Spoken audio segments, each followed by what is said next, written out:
Frédéric Worms qui est en ligne avec nous. Bonjour, Frédéric Worms, professeur agrégé de philosophie, directeur adjoint de l'École normale supérieure. Vous êtes également membre du comité consultatif national d'éthique. Il faut rappeler que vous êtes l'un de nos grands spécialistes de l'œuvre et de la vie d'Henri Bergson. Vous êtes donc, ça y est, je vous vois à l'image, donc je suis heureux de vous saluer, Frédéric Worms. J'espère que la liaison sera bonne, je n'en doute pas. Je ne citerai évidemment pas tous vos ouvrages, simplement le dernier, puisque son titre introduit parfaitement la conférence que vous allez donner maintenant. Le titre de ce livre, c'était « Sidération et résistance face à l'événement » chez Les Squelettes Brouwer. Vous avez la parole pour une quarantaine de minutes, puisqu'ensuite nous aurons un échange. Voilà, ceux qui nous regardent peuvent poser des questions grâce à l'onglet chat qui se trouve juste à côté de l'écran, et bien évidemment, nous les ferons remonter. Voilà, qu'est-ce que la crise sanitaire nous a appris sur ce monde qui vient? Frédéric Worms, vous avez la parole. Merci. Est-ce que vous m'entendez bien? Très bien. D'accord, parfait. Moi-même, je me vois au ralenti, donc c'est un peu étrange, mais c'est ma faute. Je n'ai pas pu vous rejoindre dans les studios aujourd'hui. Merci de votre invitation, de cette présentation, de votre générosité en me donnant ce temps de parole et de discussion avec vous. Alors, moi, je voulais répondre à la question. J'espère que vous m'entendez bien. Moi, j'ai un retour un peu curieux, mais je vais baisser le son, peut-être couper le son de... voilà. J'avais prévu de répondre à la question qui avait été donnée en titre à cette partie de la journée et d'y répondre aussi avec un livre encore plus récent que celui que vous avez bien voulu citer. Je vous en remercie, M. Chapuis. C'est un livre sur le temps, justement, vivre en temps réel. Et la question à laquelle je voulais tenter de répondre avec vous, c'était la question qui avait été donnée en titre à cette séquence, à savoir si la pandémie changeait la donne de l'avenir, changeait la donne de notre rapport à l'avenir.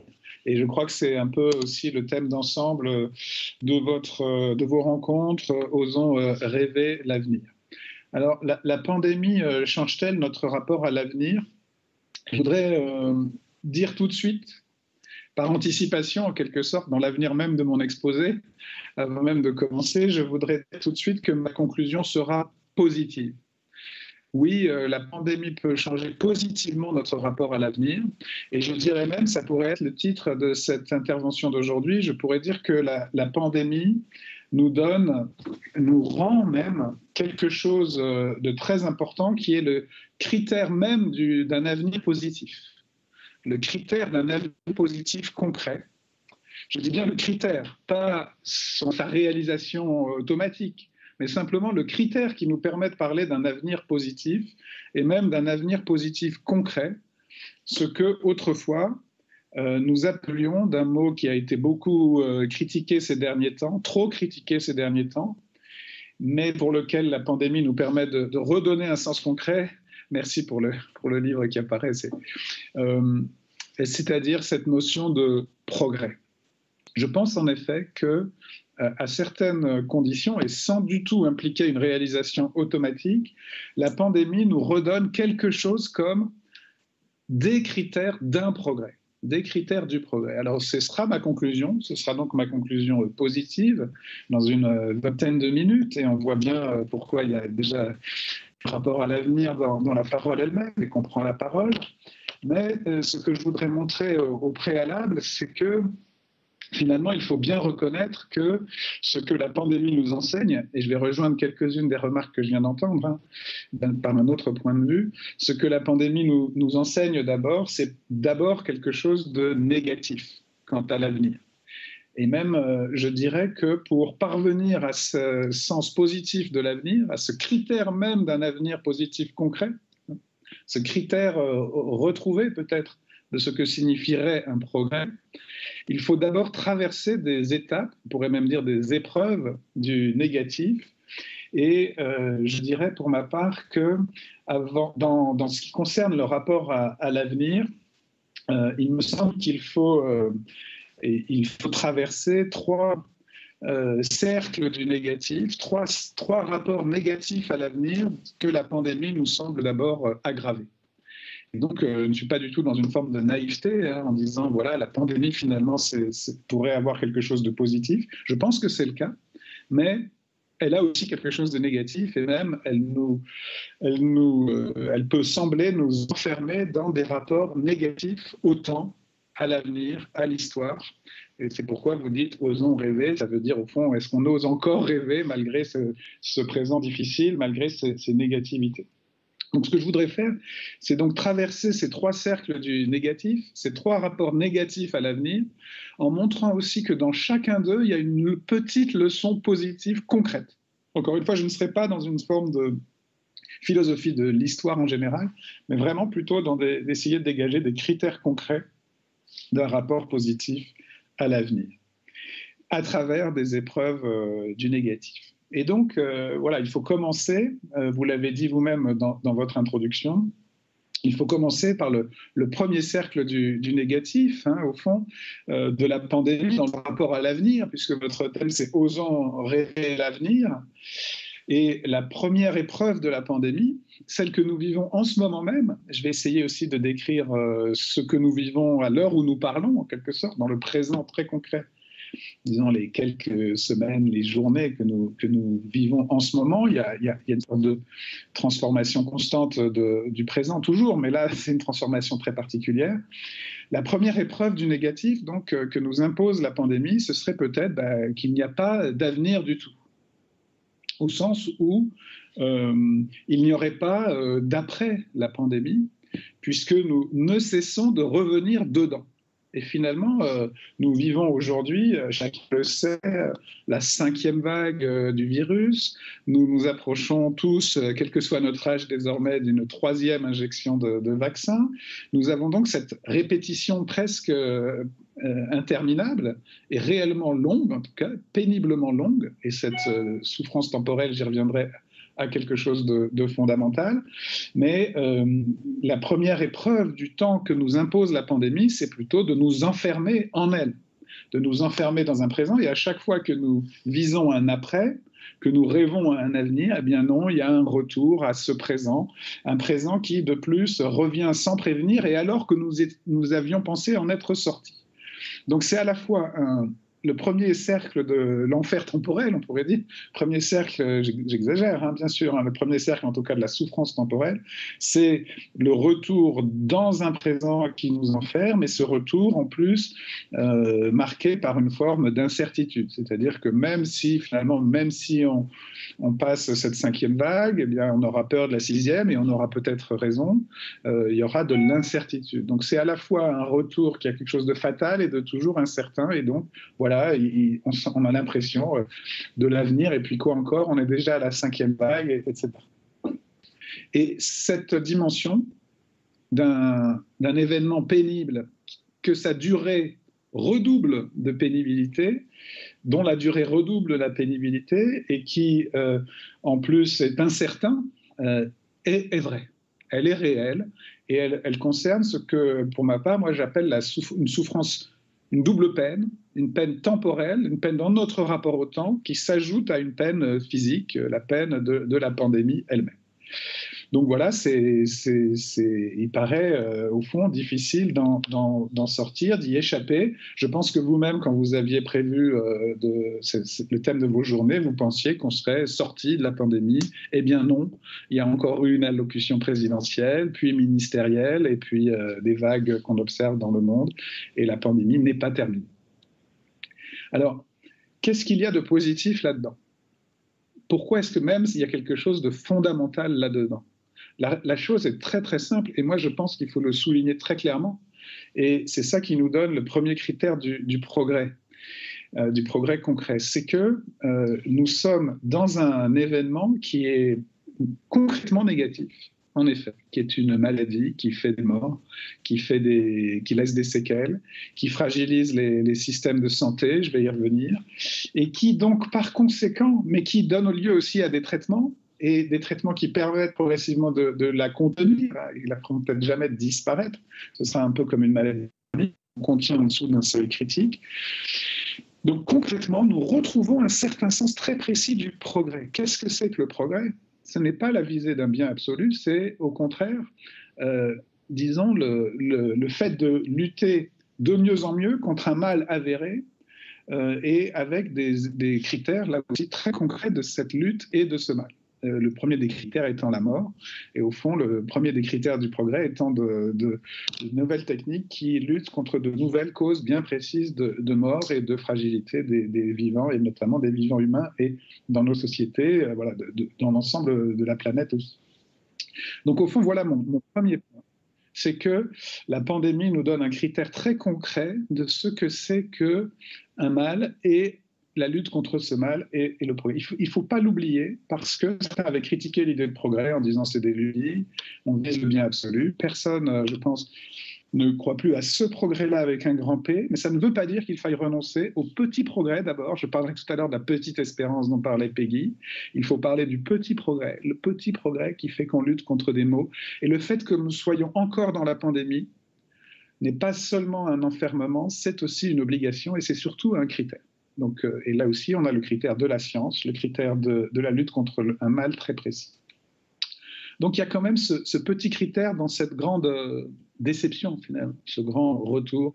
Et moi, je fais partie de ceux qui pensent que la pandémie nous vaccine, en un certain sens, nous donne, nous ramène sur Terre, nous redonne ce lest. Nous savons contre quoi nous luttons. Mais voilà. Deuxième cercle, pourtant, il va bien falloir sortir de la pandémie. Nous en sortirons quand même, hein. J'ai un peu dramatisé en disant qu'on n'en sortirait peut-être pas. Bon, elle va devenir chronique, donc ça veut dire qu'aussi nous en sortirons.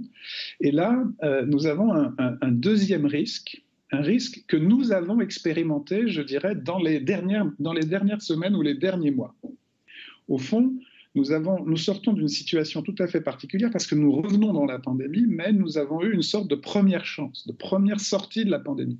Peut-être même déjà deux d'ailleurs, une à l'été 2020 et une au printemps 2021.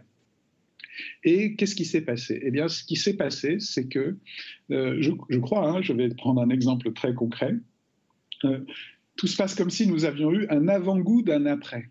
Et que cet après que nous avons testé, cette sortie de la pandémie, cet après de l'extrême crise, disons, ce passage ce retour à autre chose, et ce passage à une étape nouvelle, nous l'avons expérimenté avant que nous revienne la 5e vague. Et qu'est-ce qu'il s'est produit? Il s'est produit, là aussi, une déception, un autre sentiment de répétition. Non pas de progrès ou de changement, mais de répétition. Quel était-il?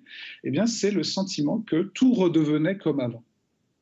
Et notamment que certaines souffrances, que je dirais cette fois-ci plutôt sociales, vous êtes les semaines sociales, mais ce n'est pas pour ça que je le mentionne, c'est vraiment parce que c'est le fond du problème, que certaines souffrances, loin d'être améliorées par l'épreuve de la pandémie qui pourtant les avait remises au premier plan, reviennent avant et donc pire qu'avant. Reviennent comme avant et donc pire qu'avant parce que le sentiment que ça ne change pas après une épreuve pareille devient encore plus douloureux qu'avant. Il faut être très concret ici. Donc, moi, l'exemple que je prendrais, qui nous inquiète, tous très inquiets évidemment là-dessus, et notamment même au Comité national d'éthique, et d'ailleurs je remercie Dominique Quignot au passage de son invitation, j'aurais dû le faire tout de suite, et de votre invitation aux Semaines sociales, mais c'est évidemment Dominique que je remercie aussi en premier lieu pour cette invitation. Le premier exemple que je prendrais, c'est la souffrance exprimée aujourd'hui, exprimée d'une façon très précise, très, très, très désespérante en un sens, par une forme de désertion qu'expriment les soignants. Après la pandémie, les soignants qui ont été reconnus en elle expriment une forme de détresse non seulement d'un retour à l'avant-pandémie, mais d'un déni de ce qui a été révélé dans la pandémie, c'est-à-dire une interdépendance sociale et vitale des humains entre eux qui fait que le soin est au cœur de la société, comme il l'est et comme il devrait être reconnu qu'il le soit. Or, aujourd'hui, disons dans l'étape que nous venons de vivre, nous voyons qu'une crise qu'on peut dire sociale, qu'on peut dire aussi morale, s'ajoute à la crise sanitaire, dans l'après-crise sanitaire, dans l'idée que, eh bien, non, il n'y a pas eu de changement. Au contraire, il y a quelque chose comme un retour à la case antérieure, aggravé finalement par une étape de crise qui a été une étape de dévouement et en même temps de reconnaissance, et tout à coup le retour au déni de reconnaissance est vécu d'une manière encore plus douloureuse qu'il ne l'était avant cette épreuve, qui avait redonné un sens, même dans l'urgence extrême, et surtout dans l'urgence extrême, à ces métiers-là. Et je dirais tous les métiers de l'interdépendance, tous les métiers du social comme reconnaissance de l'interdépendance, qui n'est pas du tout une forme de déni de l'individualité, au contraire, hein, qui vise à nous créer comme individus. Et donc, d'une certaine façon, je crois qu'il y a ici un véritable risque, c'est le risque du sentiment de répétition, mais non pas la répétition de la pandémie, mais plutôt la répétition d'une situation sociale qui est d'un sentiment historique que rien ne changera jamais dans les sociétés humaines, et que la reconnaissance de ceux qui travaillent au progrès concret que je disais tout à l'heure ne peut plus revenir, ne peut plus elle-même progresser. Et donc, c'est un sentiment grave qui se traduit aujourd'hui par cette forme de désertion sociale, le fait que les soignants, voilà, on a une crise du recrutement, une crise des vocations, une crise du sens même de ces métiers qui pourtant avaient connu une crise, je dirais, plutôt un pic de reconnaissance. Et voilà qu'après le pic, il y a le creux, et c'est le propre d'ailleurs finalement des dangers d'aujourd'hui.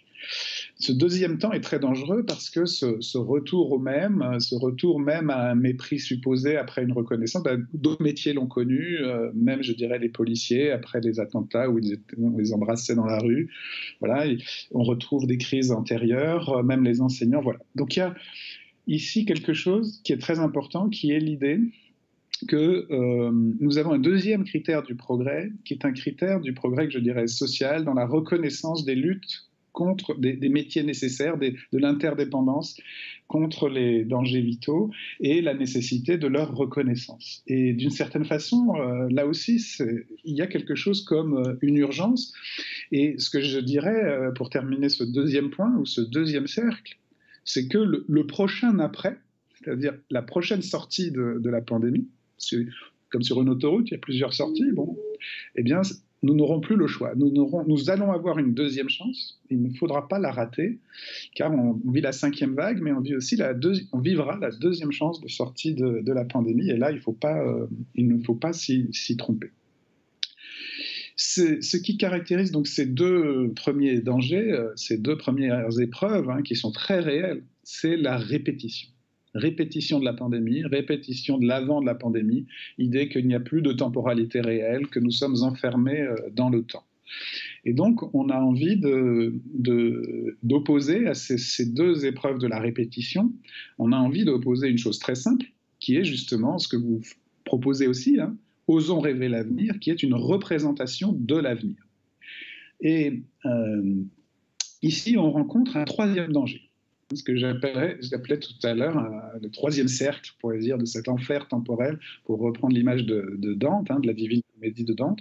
Et un troisième cercle qu'il faut penser, et c'est ici que je vais m'aventurer aussi à un moment donné sur une question que vous avez évoquée, même au fond un horizon, que vous avez évoqué en termes théologiques, je vais le faire d'une autre façon, mais qui est nécessairement présent. C'est l'idée de cette représentation de l'avenir aujourd'hui. Et ici, je voudrais faire 3 remarques. C'est d'abord que moi, la thèse que je défends, d'une manière générale, philosophiquement, hein, c'est que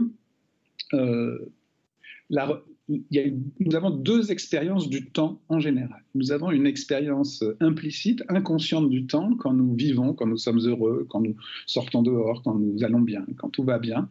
Et nous avons une expérience temporelle, hein, même des changements, des naissances, des rencontres, des amours, des idées, des actes, mais nous ne nous en rendons pas compte. Notre expérience inconsciente du temps est heureuse. Et en revanche, dès que nous avons un rapport conscient au temps, nous disons quelle heure il est, je suis pressé, je suis en retard, je m'ennuie, qu'est-ce qui m'arrive, etc., c'est une souffrance. Et donc, le sentiment de répétition que j'ai évoqué tout à l'heure est une souffrance parce qu'il redouble par le sentiment que le temps, une prise de conscience du temps qui est une souffrance. Le problème, c'est que la thèse que je défends, hein, c'est que toute représentation de l'avenir, en tant que telle, est aussi une souffrance. parce qu'elle est une représentation du temps. Quand nous allons mal, nous espérons aller mieux, mais cet espoir, les philosophes grecs l'avaient bien montré, les stoïciens et les épicuriens et même Platon, l'espoir lui-même est une souffrance. Il faut vivre, c'est pour ça qu'il disait, il faut vivre dans le présent, justement. Parce que même la crainte, évidemment, est une souffrance, mais l'espoir aussi, puisque nous nous représentons un temps qui nous sépare du bien, et donc pendant ce temps-là, nous souffrons. Et donc de ce temps-là, nous souffrons. Même si, comme Pascal, une phrase de pensée de Pascal très, très importante pour moi, je dirais aussi, il ne faut pas dormir pendant ce temps-là. Mais donc, la représentation de l'avenir est une souffrance, et même dans l'espoir, mais je vais y revenir dans un instant. Mais le troisième cercle de cet enfer temporel est bien plus précis. Il est lié à la pandémie et surtout aux autres événements qui nous donnent aussi des représentations temporelles, c'est-à-dire notre représentation de l'avenir aujourd'hui. À un moment donné, c'était justement le progrès avec un grand P, ça a été aussi pour certains la révolution, pour d'autres la providence, en tout cas une représentation positive d'un avenir final heureux. Aujourd'hui, évidemment, nous sommes plutôt environnés, ça a été dit, par des risques globaux, d'autres risques que la pandémie, le risque climatique, le risque guerrier aussi, le risque des retours des grands conflits, alimentés par de la rareté économique, de l'ultralibéralisme concurrentiel et donc guerrier sans règles communes, sans bien commun. Il y a des choses fortes qui viennent d'être dites sur le bien commun, un certain nombre donc de dimensions globalement négatives. Le climat et la guerre et, disons, la concurrence économique sans solidarité. Et au fond, notre représentation de l'avenir est donc le troisième cercle de l'enfer. 2 répétitions et puis un avenir bouché. Voilà. Non seulement douloureux parce que toute représentation de l'avenir est une douleur, mais globalement sombre, disons. C'est là l'horizon du présent et je crois que c'est difficile même d'avoir un autre horizon de l'avenir. Alors, je vais faire 2 remarques pour nuancer ce troisième cercle, évidemment, et pour y trouver aussi un troisième critère du progrès concret que nous donne la pandémie. Une première remarque, c'est évidemment de dire l'espérance n'est pas seulement négative, évidemment.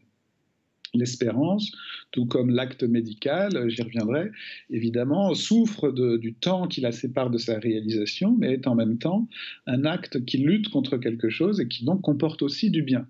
Et justement, je crois que c'est important, c'est là que je m'aventure un tout petit instant aucunement dans le théologique, mais quand même dans une réflexion sur l'espoir ou l'espérance, c'est qu'il y a 2 dimensions dans l'espérance réelle. Il y a une dimension d'attente, qui peut devenir trompeuse, passive, douloureuse, et puis il y a une dimension d'acte.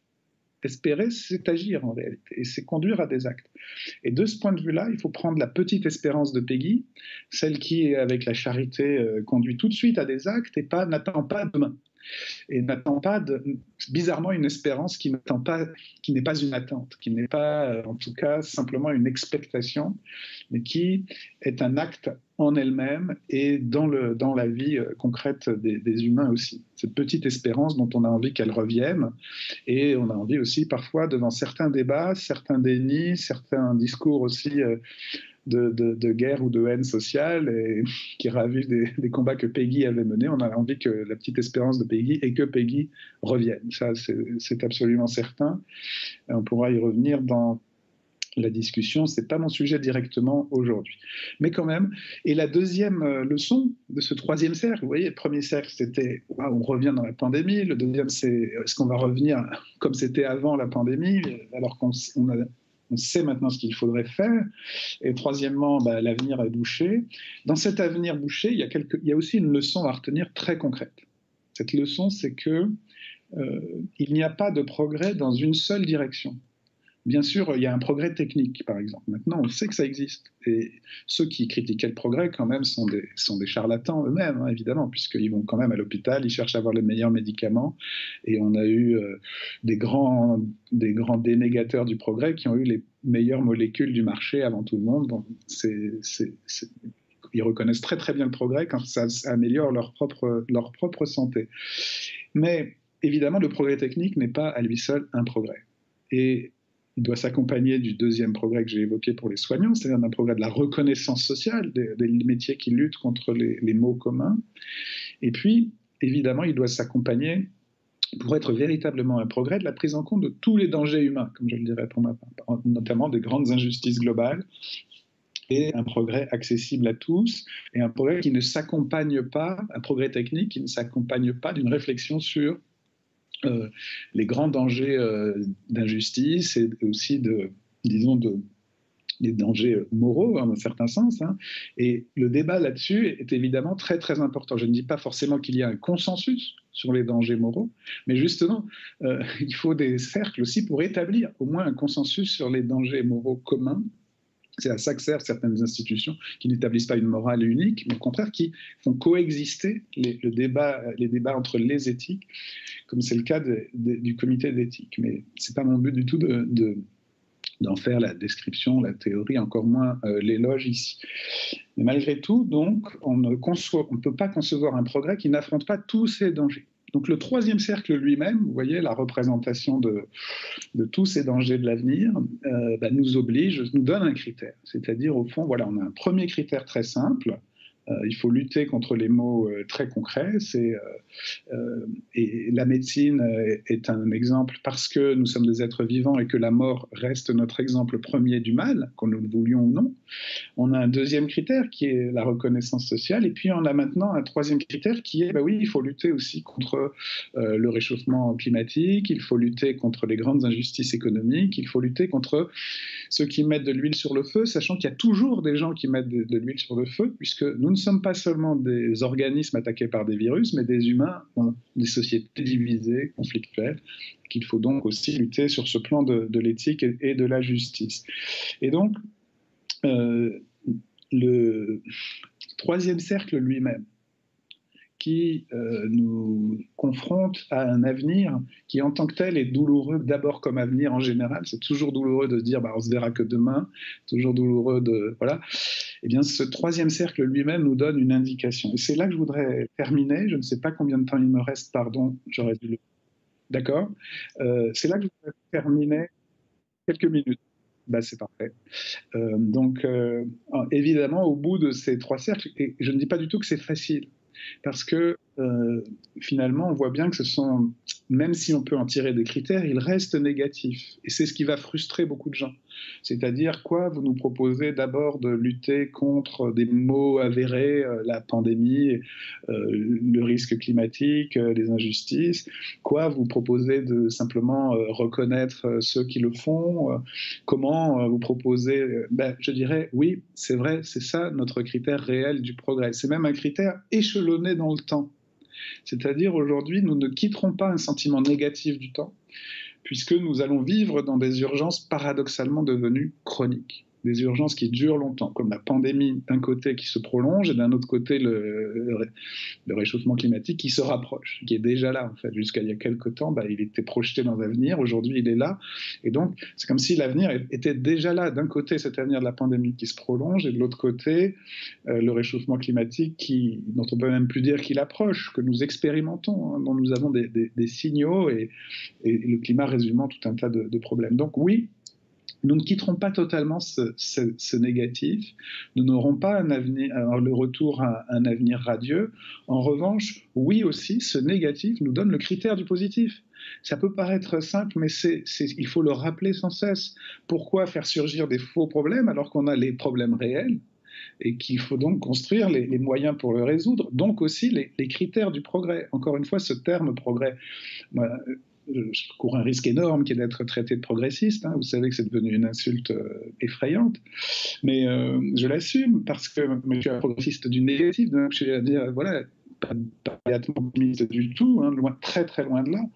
Je pense que d'une certaine façon, nous avons aujourd'hui des critères très très précis du progrès. Et nous le savons, la pandémie nous a appris que ce qu'on appelle la santé publique dépend du traitement des maladies, mais pas seulement, dépend de la qualité améliorée de nos transports, de notre éducation, notamment du savoir aussi, d'une écologie aussi de l'information, d'une écologie du débat, de l'accès à une information complète, transparente, équilibrée, pour lutter aussi contre nos pulsions de peur ou de soupçon, etc. Donc la pandémie nous a appris que, au fond, il n'y aura le progrès a des critères très précis, c'est la régression de certaines pathologies, la régression des conflits aussi, la régression de ce qui nous fait régresser. Voilà, le progrès, c'est la régression de la régression, on pourrait dire. Mais là, on en a des critères maintenant à la fois très précis et très vastes. Et donc, d'une certaine manière, on doit échelonner les urgences. Quand il y a une crise, on lutte contre le plus critique. Mais on ne fait que suspendre les autres combats, de même qu'on suspend un peu la Constitution quand il y a un état d'urgence et qu'après il faut y revenir. Et ensuite, je dirais, on échelonne les urgences. Et je reprends le fil de mon exposé. On lutte d'abord contre la pandémie. Ensuite, on reconnaît les métiers du soin. Je trouve extrêmement grave cette perte de reconnaissance des métiers de l'urgence. Il faut y revenir. Et évidemment, les soignants sont aux premières loges, mais ils y sont encore, même après la crise. Et il faut le leur reconnaître, et pas seulement financièrement, mais les reconnaître, ça veut aussi dire les reconnaître comme acteurs de la crise, pas seulement comme des fonctionnaires, j'allais dire, de la crise, qu'ils font très bien, mais aussi comme sujets qui expriment qu'il faut écouter et reconnaître aussi pour leur réflexion sur tout ça, et donc avoir une réflexion aussi une association des uns et des autres, et pas seulement une sorte de reconnaissance de haut en bas. Et puis, au-delà donc de cette extension immédiate de la reconnaissance, prendre en compte des dimensions qui ont l'air plus lointaines, mais qui nous fédèrent cercle par cercle, parce que chaque dimension est incluse dans ce travail contre quelque chose. Et voilà pourquoi, finalement, je pense que oui, il faut revenir, ça a été dit tout à l'heure, à une espérance, à une action, à un engagement, mais n'allons pas trop vite par-dessus les causes les plus concrètes qui motivent cet engagement, c'est-à-dire la lutte contre avérée, chacun dans son domaine, les maladies pour les médecins, l'ignorance pour les enseignants, le quête du savoir pour les chercheurs, le partage de l'information pour les journalistes, le respect des uns des autres dans les familiaux et sociaux, etc. Chacun là où il est a un critère de ce qu'il peut et ce qu'il doit faire, et il ne faut pas hésiter à appeler ça des progrès. Frédéric Worms, on a une demi-heure ensemble encore pour échanger, pour vous poser des questions, et nous allons le faire évidemment en faisant remonter les questions qui nous sont posées par les personnes qui nous regardent à distance. Peut-être un mot avant de donner la parole, un mot d'éclaircissement, parce que ça fait directement écho au thème de ces semaines sociales, oser rêver l'avenir. Vous nous avez dit que le rapport au temps, quand il est conscient, c'est une souffrance. Et s'il faut oser l'avenir, si je comprends bien, c'est que précisément c'est une audace parce que ça peut nous faire mal. Espérer, ça fait mal. Est-ce que c'est ça, on vous comprend bien si on résume une partie de votre propos comme ça? Alors, ce que je pense, c'est que l'idée dès qu'on se représente le temps, effectivement, il y a à des degrés divers une dose de souffrance. Donc quand on vous dit, par exemple, ça ira mieux demain, eh bien, on est content, surtout quand c'est fondé, hein, parce que la promesse peut être un peu trompeuse. Et il y a aussi une façon de dire, ça va aller mieux. Donc là, ça peut être... Voilà, mais même quand c'est un médecin qui vous le dit sur des bases de savoir, même si c'est sur une espérance fondée, cette dimension de l'attente est une souffrance. Et je pense qu'il faut en effet l'admettre, ce qui ne veut pas dire, encore une fois, hein, je l'ai bien dit, qu'il ne veut pas dire qu'il n'y a pas aussi un rapport, une dimension positive de ce rapport à l'avenir. Mais il ne faut pas oublier que cette dimension positive se fait sur le fond d'une souffrance, qu'une espérance. Il n'y a rien de pire qu'une espérance déçue, il n'y a rien de pire qu'une promesse non tenue. Et c'est pourquoi il faut montrer en acte les effets de l'espérance, que l'espérance ne peut pas être seulement de rêver l'avenir. Ce que j'aime bien dans Osons rêver l'avenir, c'est évidemment de dire, voilà, la porte du présent ne s'est pas refermée, au contraire même, et l'avenir n'est pas seulement négatif, il peut y avoir un avenir positif, mais je crois qu'effectivement, c'est dans le Osons c'est dans un Osons qui est quelque chose comme l'invitation à l'action maintenant, c'est-à-dire que je pense que quand on dit « osons rêver l'avenir », c'est aussi parce qu'on lutte contre quelque chose qui est devenu terrible, c'est-à-dire des représentations uniquement négatives de l'avenir. Il faut donc retrouver de l'espérance. Mais encore une fois, Je pense que l'espérance à elle seule, elle a besoin de ses preuves, elle a besoin de ses actes, et on pense qu'on a un critère assez simple, là aussi, des espérances trompeuses et de l'espérance réelle. Je propose de donner la parole aux personnes qui nous écoutent. Alors on va le faire par l'intermédiaire de nos amis de la table des questions, à qui je vais donner la parole. Je les aperçois sur l'écran, mais ça va être à eux de me parler. Bonjour à toutes et à tous, est-ce que vous nous entendez? Mais oui, très bien, c'est parfait. Très bien, merci beaucoup Monsieur Worms pour votre présentation. Je vais commencer par me faire le relais d'une première question d'une de nos participantes qui vous pose la question de savoir qu'est-ce que vous pensez de la comparaison entre la pandémie et un état de guerre, avec l'idée d'être dans une souffrance et un état incertain. Elle introduit une distinction parce que dans une guerre, l'ennemi c'est l'être humain, et ici notre ennemi c'est un virus. Mais elle vous demande dans quelle mesure cette comparaison avec un état de guerre peut apporter un éclairage. Qu'est-ce que vous en pensez? Pour aussi la notion justement de se projeter dans l'avenir. Bien sûr. Alors, merci beaucoup pour cette question qui est effectivement est centrale et a eu son heure de gloire, j'allais dire, au début de la pandémie, évidemment, quand le président de la République a dit « nous sommes en guerre », etc.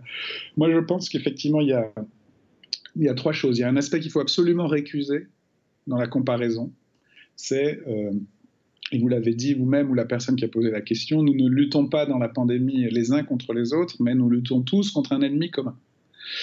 Donc c'est évidemment pas une guerre. Tout simplement, ça n'est pas une guerre parce que nous ne sommes pas les uns contre les autres. Certains voudraient qu'elle le redevienne, et il faut lutter contre eux, mais lutter de manière pacifique et démocratique, bien sûr. Donc ça n'est pas une guerre, soyons très clairs. Le premier point commun avec une guerre, il y a deux points communs quand même. Il y a un premier point commun qui est disons, dans les moments d'urgence critique, quand on se mobilise et quand on suspend aussi des règles et contre ce danger mortel commun, comme la guerre, ça peut être un danger mortel commun. Donc voilà, mais un tremblement de terre peut l'être, s'il y avait une catastrophe nucléaire aussi, mettons, voilà, c'est donc, comme on dit en droit romain, le salut du peuple et la loi suprême. Donc il y a un danger commun. Donc voilà, mais commun justement. C'est pas une guerre, mais il y a ce premier point commun. Mais pour moi, le point commun le plus important et qu'on continue de vivre, c'est le temps. C'est deux choses d'ailleurs dans le temps. C'est d'abord l'idée que comme une grande guerre mondiale, en particulier du XXe siècle, la pandémie va faire un peu un avant-après. Il y aura un avant et un après. Donc on pourra dire l'avant-pandémie et l'après-pandémie, comme on disait l'avant-guerre et l'après-guerre. Et l'autre point commun encore plus important, c'est sa durée. Je pense que pour la première fois, on se représente ce que ça a dû être, et ça a dû être terrible, de vivre 4 ans de guerre, 14-18, ou 6 ans, 39-45. Et voilà, nous, rétrospectivement, dans nos générations, on met un petit tiret, et on dit ça en 30 secondes, on dit 14-18. Mais voilà, il y a un an déjà, je disais, nous sommes en 1915, en fait. Aujourd'hui, peut-être que nous sommes vers fin 1916, début 1917. Je ne suis pas historien de la Première Guerre mondiale, mais il faut se rendre compte ce que ça voulait dire d'être depuis 2 ou 3 ans en guerre, avec tout ce que ça implique, et sans savoir quand ça va s'arrêter, etc. Donc nous vivons une expérience comparable par sa durée, par sa gravité, mais pas du tout par son contenu moral et politique. Et même si certains agitent des risques de guerre civile aujourd'hui, il faut lutter, il faut maintenir au contraire d'autant plus la paix civile et internationale qu'il y a ces dangers communs aujourd'hui.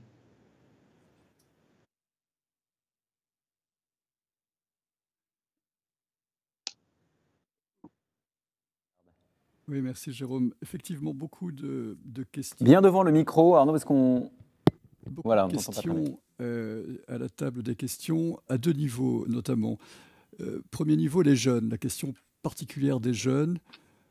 Si la représentation de l'avenir est globalement celle d'une souffrance, comment aider les jeunes à ne pas désespérer? Et puis un deuxième niveau de question, vous nous avez beaucoup parlé du progrès de manière polysémique, mais il y a aussi les progrès, les petits et les grands progrès scientifiques, petits progrès sociétaux, le sens du soin, les gestes barrières, l'attention à l'autre. Comment mieux s'émerveiller aussi de ces petits progrès et de ces grands progrès? Alors, merci beaucoup. Je relirais bien, moi, les deux questions, en fait. C'est-à-dire, c'est vrai que ce que j'ai décrit et qui est un contexte et qui, à chaque fois, en plus, encore une fois, là, on revient, 5e vague, j'espère qu'on n'aura pas de 3e ou 4e confinement, etc. Mais donc, ce sentiment négatif du temps est là. Mais justement, moi, j'ai beaucoup insisté sur le fait que ça nous donne aussi des critères des progrès et que, en particulier, les jeunes, justement, même si je pense que c'est une catégorie compliquée, hein, il y a aussi beaucoup de jeunes qui sont séduits par des extrêmes et à qui il faut justement expliquer que ces extrêmes aggravent les maux au lieu de lutter contre eux. Mais les jeunes, disons, qui s'engagent aussi, en tout cas concrètement, contre des maux communs avérés, ont un sens très très précis des progrès.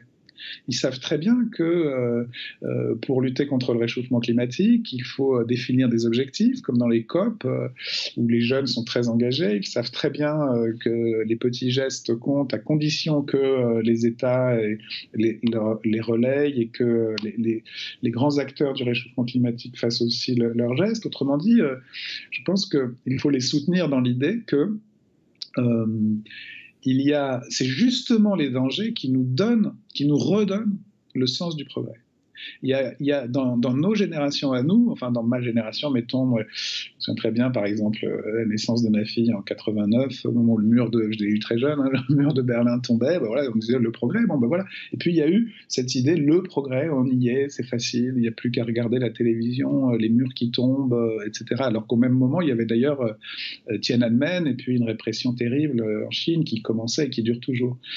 Eh bien, non, aujourd'hui, les jeunes ont cette chance paradoxale que les critères des progrès sont sur la table et que, comme vous le disiez très bien, voilà, moi je ne mettrais que des petits progrès, mais sachant que le progrès avec un grand P, finalement, il n'a pas totalement disparu, mais il est risqué de mettre au singulier et avec une majuscule. C'est ce qui a entraîné aujourd'hui un ensemble de régressions, en tout cas intellectuelles. Mais non, je pense que les jeunes aujourd'hui ont le sentiment de responsabilité qui permet les progrès.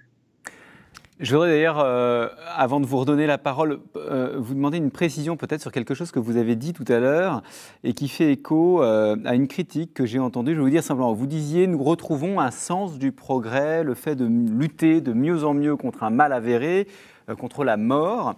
Et ça fait écho à une critique que j'ai entendue, pour tout vous dire, de la part d'une lectrice vaccino-sceptique, lectrice de La Croix. J'étais très intrigué, donc je l'ai appelée quand elle a écrit au journal. Et à elle, précisément, lutter contre la mort n'apparaissait pas, en tout cas, en tout point comme un progrès. Voilà, elle considérait qu'il fallait parfois savoir accepter que nous ne sommes pas tout-puissants et qu'un progrès serait l'acceptation de la mort. Je me fais volontairement son ambassadeur parce que je voudrais savoir comment est-ce que vous répondez à ce type de questionnements qui, après tout, font écho quand même à une part assez importante de nos concitoyens aujourd'hui en France. Oui, c'est vrai qu'il faudrait être plus précis. Il ne faut pas lutter contre la mort. D'ailleurs, au fond, c'est ce qui nourrit des illusions métaphysiques et parfois idéologiques, comme parfois dans ce qu'on appelle le transhumanisme, qui veut abolir la mort, etc. En réalité, la mort est quelque chose quand même contre quoi tous les vivants luttent. Il y a une sorte presque d'horreur naturelle du corps. Hein. Ricoeur disait la chair elle-même résiste à la souffrance et à la mort, se hérisse contre elle, mais la lutte des humains, c'est pas contre la mort comme un phénomène métaphysique, ce serait absurde, hein. C'est la lutte contre les causes évitables de souffrance et de mort entre les humains. Et ça, c'est vrai que je crois que c'est très concret, il faut le dire, et la mort elle-même reste quand même l'objectif premier. C'est vrai que c'est le critère de l'urgence, c'est le critère de hiérarchie des luttes entre les humains. Mais c'est vrai que c'est pas. D'abord, les causes de mort sont complexes, de plus en plus complexes d'ailleurs pour les êtres humains, mais il faut quand même les prioriser par rapport à la mort qui reste. Dire, les êtres qui sont morts, malheureusement, ne peuvent plus lutter contre les causes de mort. Donc, c'est vrai que si on veut lutter contre l'injustice, il faut d'abord sauver les corps, comme disaient les humanitaires, mais ça ne doit pas être effectivement le seul objectif. D'abord, il ne faut pas lutter contre la mort non plus avec un grand thème, parce que c'est une illusion totale, effectivement, mais il faut lutter contre les morts des êtres vivants, des êtres singuliers, qui sont des pertes et qui sont aussi des responsabilités les unes à l'égard des autres. Voilà, donc c'est vrai que moi, en raccourci, je pense qu'on peut et qu'on doit dire que la mort reste un critère, une orientation, la lutte contre elle, mais qu'il ne faut pas là aussi lui mettre une majuscule et viser à abolir la mort. Voilà. Non, il faut lutter contre les causes isolables, traitables, évitables. Une cause évitable d'une mort individuelle, c'est une responsabilité de l'éviter, c'est une orientation éthique. Et c'est beaucoup plus fort, et c'est d'ailleurs la seule vraie orientation éthique, parce qu'essayer de lutter pour le bien, vous verrez s'opposer des conceptions du bien. Bon, au fond, on est tous en désaccord sur ce que c'est que le bonheur, et tant mieux. Une société humaine doit permettre de faire coexister plusieurs conceptions du bien. Celui qui aime ceci ou cela, celui qui lit, celui qui croyait au ciel, celui qui n'y croyait pas, celui qui aimait la rose, celui qui aimait le réséda, celui qui aime le foot, celui qui l'aime pas, etc. Par contre, on peut se mettre d'accord sur certains mots évitables, et surtout sur l'idée, si tu peux éviter un mal mortel, tu n'as pas le droit de ne pas le faire. Donc c'est en ce sens-là qui peut donner lieu à des conflits terribles, parce qu'il y a parfois des causes de mort qui sont en conflit entre elles. Là, il faut arbitrer. Par exemple, est-ce qu'il faut lutter contre le virus, mais en même temps faire courir des dangers par l'économie? Comment on fait? Parce que les causes de mort, voilà, c'est complexe, la lutte contre les causes des morts. Et on a un critère, par exemple, temporel. C'est vrai qu'une mort évitable immédiate, contre même 2 morts évitables dans 50 ans, au nom par exemple du chômage, il faut y lutter contre la mort évitable immédiate en construisant aussi la politique qui, dans l'entre-deux, permettra d'éviter les morts du chômage ou les conséquences du chômage. Donc voilà, là où la question est très juste, très forte, c'est qu'il ne faut pas être simpliste et que c'est juste une boussole. Lutter contre les causes évitables de mort est une orientation éthique. Il nous reste un quart d'heure à peu près. Question suivante. Oui, une série de questions posées par les personnes qui nous suivent autour des enjeux, on va dire, politico-médiatiques. On nous demande comment sortir de la peur quand tant de médias et de politiques surfent dessus. On est face à une forme de paradoxe où, d'un côté, un certain nombre de médias cherchent aussi, les médias, des solutions, enfin, à lancer, de montrer, de donner à voir de bonnes initiatives, et en même temps, les médias, un certain nombre de médias aussi, surfent sur les peurs. Comment est-ce que nous, on arrive collectivement dans ce contexte à se projeter? Une autre question autour de, justement, comment le pouvoir politique devrait évoluer face à ces défis. Grosse question. Et enfin, dans le même paquet de questions, une autre personne demande pourquoi ne pas oser le présent pour rêver l'avenir. C'est ici et maintenant que ça se joue. Le présent donne le sens à l'avenir, à mon avis. Donc il retourne la question. Voilà, donc sur la sphère politico-médiatique, peut-être.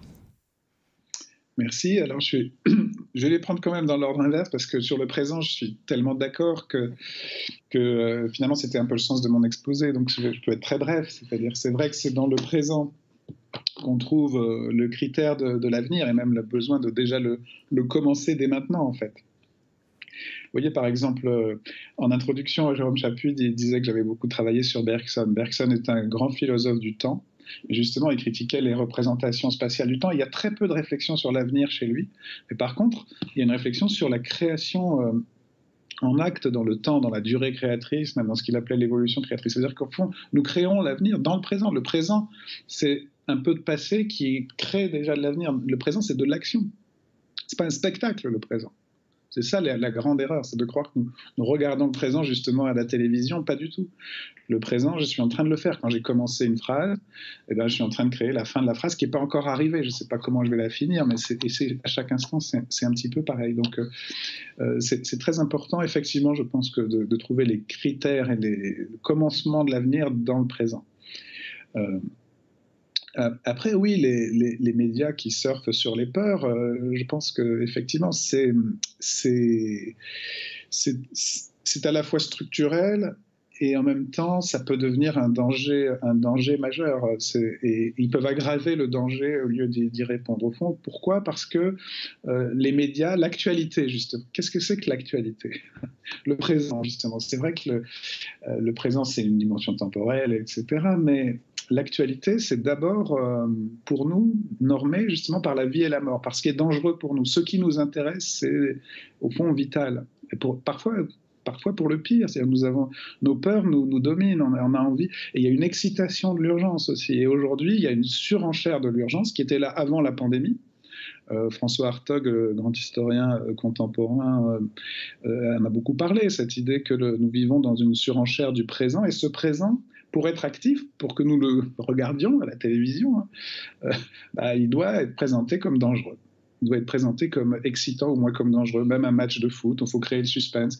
Un film aussi doit créer le suspense, la peur, etc. Et donc le problème, c'est que même au moment où il y a des peurs réelles, des dangers réels, on a une surenchère, y compris dans l'exagération des faux problèmes et des dangers. Donc, au fond, moi, je crois que les médias comme les politiques, aujourd'hui, n'ont pas besoin d'inventer des peurs, vraiment. Il y a des vrais dangers. Donc, ce qu'il faudrait, et je pense d'ailleurs que la pandémie a déjà un petit peu, j'allais dire justement, calmé le jeu, même si je suis surpris qu'on revienne à d'autres dangers plus, à mes yeux, plus fantasmatiques. Mais malgré tout, aujourd'hui, et ça vaut pour les politiques comme pour les médias, il faudrait se concentrer sur les vrais dangers, assumer qu'il y a des vraies urgences, les garder à l'ordre du jour et mettre par contre en avant des politiques de construction progressive des réponses. Assumer que, par exemple, pour les 5 prochaines années, des progrès dans la santé publique, des progrès dans la lutte contre telle ou telle fragilité sociale qui aggrave la fragilité vitale, sera à l'ordre du jour. Donc, justement, construire un petit peu le rapport au temps, au-delà de l'urgence immédiate et de sa surenchère. C'est vrai que au fond, on ne peut pas reprocher aux médias en général de nous informer sur les dangers, c'est structurel. On ne peut pas reprocher non plus aux politiques de s'en servir parfois, d'en faire le moteur de leur action, c'est leur fonction. Mais par contre, dans la surenchère et dans le déni de ne pas construire une temporalité commune, je crois que oui, c'est extrêmement grave. Et là, on peut quand même être un peu inquiet parce que on a maintenant des outils qui structurellement n'arrivent pas à construire quelque chose, un récit. Voilà, c'est vrai que l'immédiateté des informations, des réseaux sociaux, l'absence des médiations dans nos relations est un peu inquiétante, parce qu'on n'arrive plus à construire des relais. Moi, ce qui me frappe dans Internet, c'est justement que les médiations sont absentes. On a des contenus directs, comme si personne ne les avait construits, comme si on ne savait pas, comme s'il y avait personne derrière, comme si ça tombait du ciel ou de la lune ou d'un hôpital ou d'un autre pays. On est bombardé, comme on dit, et on n'a pas de relais comme on en a dans des journaux, dans des cadres. Enfin, voilà. Donc je pense que c'est vrai que construire les médiations est essentiel.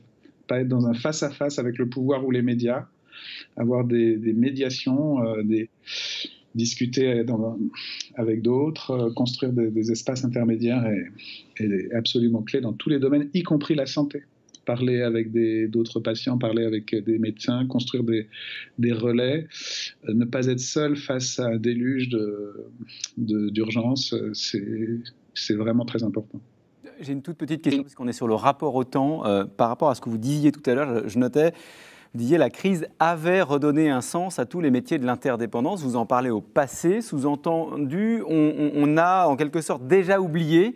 Et je voudrais un tout petit peu vous interpeller sur votre rapport au présent, le fait que vous insistiez beaucoup sur la notion de présent. Est-ce qu'à force de vivre au présent, de suivre notamment l'actualité en temps réel, est-ce qu'on n'oublie pas les choses si importantes dont on avait conscience il n'y a pas si longtemps que ça, mais qui sont déjà derrière nous? Est-ce que tout ça, d'une certaine manière, pour rejoindre notre thème d'aujourd'hui, n'entretient pas cette mauvaise mémoire, le désespoir lié de l'avenir? Alors, moi, ce que je regrette justement, c'est qu'après un présent si intense, par exemple l'urgence sanitaire, on ait déjà oublié le sens qui s'y était retrouvé. Et notamment le sens de ces métiers du soin qui ont l'impression aujourd'hui d'être revenus à avant ou à pire qu'avant. Et quand je dis vivre au présent, oui, c'est effectivement vivre dans ce présent épais, concret, avec ses dangers vitaux, et non pas vivre dans un présent où une sorte de cadre vide du présent qui serait la date, avec ce qui se passe dedans au jour le jour, sans repère. Non, c'est un présent qui maintenant a un sens concret. C'est le présent de la pandémie, c'est le présent du réchauffement climatique, c'est le présent des retours des grands conflits mondiaux, d'une géopolitique conflictuelle. C'est un présent qui a maintenant un contenu négatif, mais c'est un présent qui a un contenu. C'est pas un présent qui clignote tout le temps et qui change tout le temps. Je me souviens de ce qui s'est passé. C'est pas le live, le direct. Quand je dis vivre en temps réel, justement, parce que je dénonce ça comme un danger, un risque et une souffrance. Non, c'est un présent qui maintenant a un sens, qui n'est pas toujours, heureusement, au sommet de l'urgence. Et quand l'urgence retombe un peu, notre obligation, c'est de ne pas oublier l'urgence, mais de la construire progressivement. Moi, je compare ça avec les urgences à l'hôpital. L'urgence absolue, elle passe en premier, mais après, on vous oriente dans le temps, on dit, voilà, vous serez pris dans 3 heures. Au fond, finalement, construire ce rapport au temps depuis un présent qui a un contenu bien précis, qui est le présent des êtres vivants et humains et en effet espérant, agissant sur cette terre, ce présent-là, il se construit justement sous nos yeux. Donc c'est pas un présent vide, justement. C'est pas l'instant T, quel qu'il soit. Alors, nous avons présentement encore quelques minutes, donc on va prendre une ou deux questions encore. Je vous laisse la parole. Arnaud, peut-être? Oui, Jérôme, merci. Deux directions de questions. La première, Frédéric, la pandémie draine évidemment son lot de malheur, de deuil, d'incertitude, de questionnement. Mais précisément, est-ce qu'elle ne redonne pas le sens, le goût et le risque même de la vie? Et puis, un deuxième niveau de question, votre belle phrase « Espérer, c'est agir » a beaucoup touché les participants, évidemment. On touche là notamment à la raison d'être même du christianisme social et des semaines sociales de France. Alors, c'est une question qui vous est destinée à vous, le philosophe. Quel serait votre rêve d'action, d'agir dans ces temps de pandémie? Merci. Merci. Merci beaucoup. Je vais vous répondre très sincèrement sur le deuxième point. Voilà, je pense qu'il y a eu des modèles de l'intellectuel pendant un certain temps où il y avait une société bien établie qui pouvait agir tout seul. Moi, j'ai besoin d'agir dans des institutions et avec les autres. Et je me suis engagé en effet dans des institutions, pas seulement le comité d'éthique, mais l'établissement où j'enseigne, par exemple, où j'ai des responsabilités en ce moment, où voilà, je pense que j'ai besoin enseigner, par exemple, est déjà un acte, mais ça ne me suffit pas. Il pourrait y avoir des actions individuelles, je ne les mentionne pas forcément ici, mais j'ai besoin d'agir dans l'institution où je suis, qui a une responsabilité, qui a une autorité scientifique qu'il faut préserver. Donc, comme je le disais, chacun est un peu là où il est, mais on n'est pas nulle part dans un paysage d'espace-temps comme ça, cosmique. Il se trouve que j'ai une responsabilité j'ai l'occasion d'avoir des responsabilités par le lieu où j'enseigne, et voilà, donc là, c'est vrai que je me projette dans une action par les institutions, d'une façon collective et avec des règles démocratiques. Mais voilà, je pense que je vous réponds très concrètement. Je pourrais être encore plus concret, mais ça n'en est pas le lieu. Et puis sur l'autre question, je pense aussi que en effet, chacune des négativités de la pandémie nous a révélé une des dimensions de la vie. J'irais même plus loin que la vie en général. De même que la mort, voilà, j'ai essayé de montrer que on lutte pas contre la mort. C'est vrai que c'est un raccourci, mais par exemple dans la pandémie, on a retrouvé l'idée d'abord de la mortalité et de la fragilité de nos corps, hein, qui peuvent être. Mais on a retrouvé aussi l'idée d'une mort qui peut être relationnelle, que nous pouvons transmettre aux autres. Moi, j'ai été 5 ou 6 fois cas contact. À chaque fois, je tremblais pour ceux que j'avais vus les jours d'avant. Bon, je croise les doigts. Comme j'ai pas eu pour l'instant, ça n'a pas été plus loin. Je pense que j'ai rien transmis à personne, mais on mesure ce sentiment-là. Et le deuil, effectivement, nous rappelle que la mort humaine, justement, n'est jamais solitaire. Même ou quand elle est solitaire, c'est une violence ou c'est une souffrance, en tout cas. Ça veut dire que, en tout cas, sa condition n'est pas forcément solitaire. Bien sûr, on meurt seul, comme disait Blaise Pascal et beaucoup d'autres. C'est vrai, c'est une expérience insubstituable, comme on dit. On ne peut pas mourir à la place de l'autre. Mais malgré tout, non, les humains ne meurent jamais seuls, justement. Et c'est toujours une séparation ou une perte. Et donc, oui, la pandémie nous a rappelé les dimensions de la vie humaine. Et je pense justement que de ce point de vue-là, il ne faut pas s'en réjouir du tout. On aurait aimé s'en passer, mais ça a permis de lutter contre des illusions et des fantasmes, voilà, qui elles aussi nous masquent le sens de nos vies.